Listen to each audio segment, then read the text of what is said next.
Unexpected NEET का exam 2027, कुछ नहीं पता होने क्या वाला है। कई लोग सोच रहे हैं कि एग्जाम सीबीटी पैटर्न पे होगा, कंप्यूटर बेस्ड टेस्ट होगा।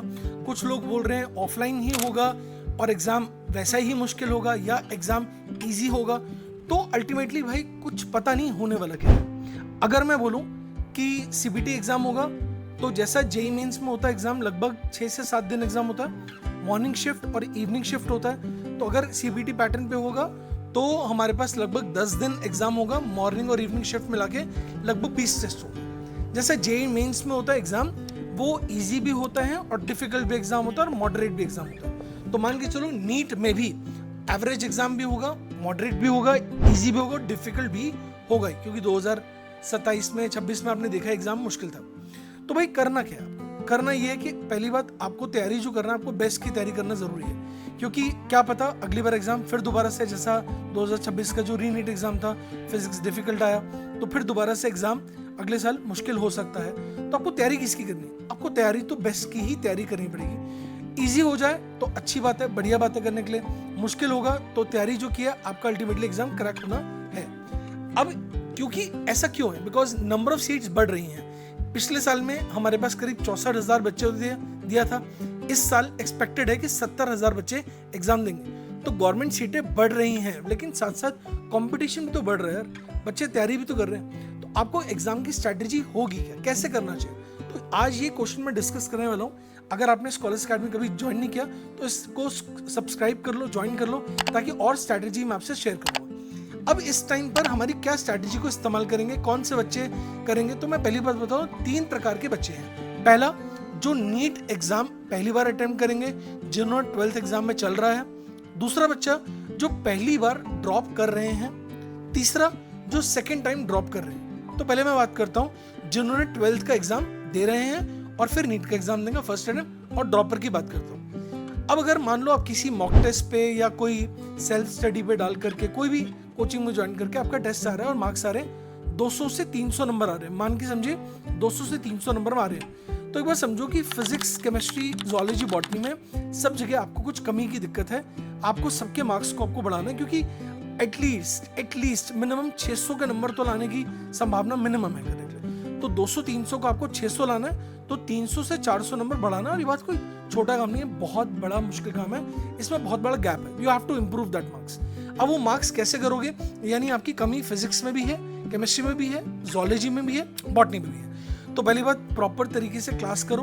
बेटर है ऑफलाइन करो, है ना। जैसे हमारा सेंटर है नियर बाय पश्चिम विहार में दिल्ली में है, और बाकी और भी सेंटर्स हमारे ऑल ओवर दिल्ली में बहुत सारे सेंटर्स हैं, 9 सेंटर्स हैं, वहाँ पे भी आप कर सकते हो। और अगर आप नहीं आ सकते, आप ऑनलाइन कर सकते हो। So need the best teachers. तो मैं आपसे बता दूं एक बात, कोई मार्केटिंग बात नहीं कर रहा हम, क्योंकि कोई पीआर नहीं करते, कोई मार्केटिंग नहीं करते, कोई ब्रांड की प्रेजेंस नहीं करते, कोई मार्केटिंग नहीं करते, कोई एडवर्टाइजमेंट नहीं करते कि आपको दिखना पड़ेगा कि स्कॉलर्स अकेडमी में ही admission low.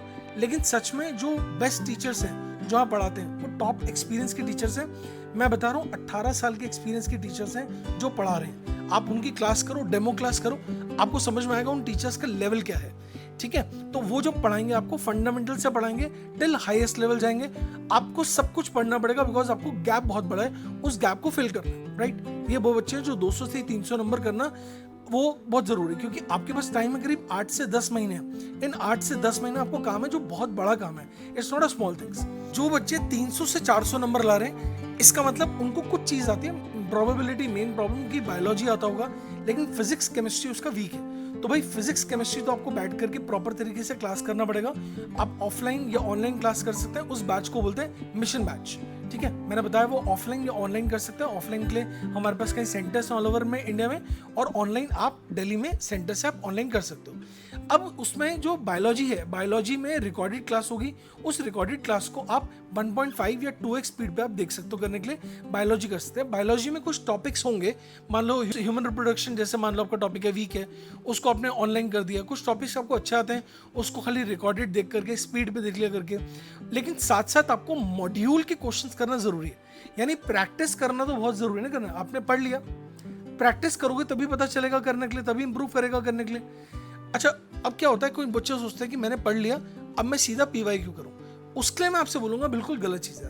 Please do not take any PYQ until unless you have done your modules to be solve. आप कहीं भी पढ़ रहे हो, पहला आप PYQ मत करो, पहले मॉड्यूल सॉल्व करो। आपको छोटे लेवल 1 से क्वेश्चन स्टार्ट करेगा। जैसे आप हमारे मॉड्यूल देखोगे, लेवल 1 से लेवल 2, फिर लेवल 3, लेवल 4, फिर आपके पास लेवल 5 आएगा। उस लेवल 5 में आपको PYQ है। अगर आप सीधा PYQ करोगे, आपको या तो इजी क्वेश्चन होगा और आपसे हुआ, या क्वेश्चन डिफिकल्ट होगा। अब जो डिफिकल्ट अगर गलती हुआ, आप सीधा देखते हो, सोल्यूशन पे डालते हो। लेकिन एक्चुअली PYQ में आपको प्रैक्टिस करना है exactly in the examination pattern. तो एग्जाम पैटर्न में क्या होगा ये तुम्हें पता नहीं करने के लिए आप सारे PYQ कर लोगे, जिसमें मान लो 2016 से पढ़ के 2026 तक आपने 10 ही मॉक टेस्ट है, एक्चुअल PYQ है, तो आपको एग्जैक्टली पैटर्न नहीं मिला। तो पहले आप बैठ करके अपने मॉड्यूल करो। मॉड्यूल करने के बाद में जिस कोचिंग में पढ़ रहे हैं या यहाँ कोचिंग में पढ़ो, तो आपके पास हम आपको करीब 70 से 80 पुराने वाले मॉक टेस्ट आपको देंगे। उन मॉक टेस्ट में बैठ के आपको एक एक चीज रगड़ करके प्रैक्टिस कर दिया, और फिर साथ में PYQs करो। तो PYQ आपको एक्चुअल पैटर्न देगा कि नीट एग्जाम का पैटर्न क्या है, वहां से आप सीखोगे करके। अच्छा, वो जो बच्चे हैं जिनके नंबर 400 से 500 के नंबर आ रहे हैं, अब उनका जो गैप है करीब 100 से 150 का नंबर है, वो बात बड़ा इंपॉर्टेंट बात है। तो उनमें उन बच्चों को बायोलॉजी तो आता होगा। बायोलॉजी में मेरा सजेशन ये है कि आप सब कुछ रिकॉर्डेड लेक्चर करो। अगर आपका बायोलॉजी ठीक है, 300 प्लस नंबर आ रहा है, आप रिकॉर्डेड क्लास करो, और उसमें जो जो टॉपिक आपका अगर बाई चांस कोई वीक है, उसको ऑनलाइन करो, लाइव करो, और बाकियों को रिकॉर्डेड देखो करके। और अगर आप कह रहे हो कि मुझे कुछ टॉपिक बिल्कुल ठीक आता है, तो आप सीधा मॉड्यूल सॉल्व करो। अगर आपको सब कुछ आता ही है, तो मॉड्यूल आप बहुत जल्दी सॉल्व करोगे। लेकिन साथ में उसके बाद जो हमारे जो मॉक टेस्ट हैं, वो मॉक टेस्ट आप बेटा लगा करके, दबा करके 50, 60, 70 आप मॉक टेस्ट करो। उसके बाद आप PYQ। अब फिजिक्स और केमिस्ट्री में भी, फिजिक्स केमिस्ट्री में कुछ टॉपिक्स हैं जो बच्चे को आती हैं और कुछ टॉपिक्स नहीं आता। जैसे फिजिक्स की बात बताऊं कि आपको रोटेशन चैप्टर मान लो नहीं आता, या फिर उसको काइनेमेटिक्स नहीं आता, या मान के चलो उसको रिऑप्टिक्स नहीं आता, ठीक है। तो वो टॉपिक्स आपको प्रॉपर तरीके से ऑनलाइन क्लास करो, लाइव करो, उनके क्वेश्चन सॉल्व करो, डाउट्स पूछो। अब यहाँ पे डाउट कैसा सेशन है, डाउट लेने का तरीका होता है हमारे पास। अगर ऑनलाइन हो गए तो कोई यहाँ पे 20-30 हज़ार बच्चे नहीं होता यार। अब प्रॉब्लम ये है कि बहुत सारे लोग ऑनलाइन परचेस करते हैं, लेते हैं, वहां पर ये नहीं समझ में आता कि बच्चे कितने, 30,000 40,000 बच्चों में आप डाउट नहीं कर सकते। आप चैट करोगे, और चैट करके आप डाउट नहीं पूछ सकते करके।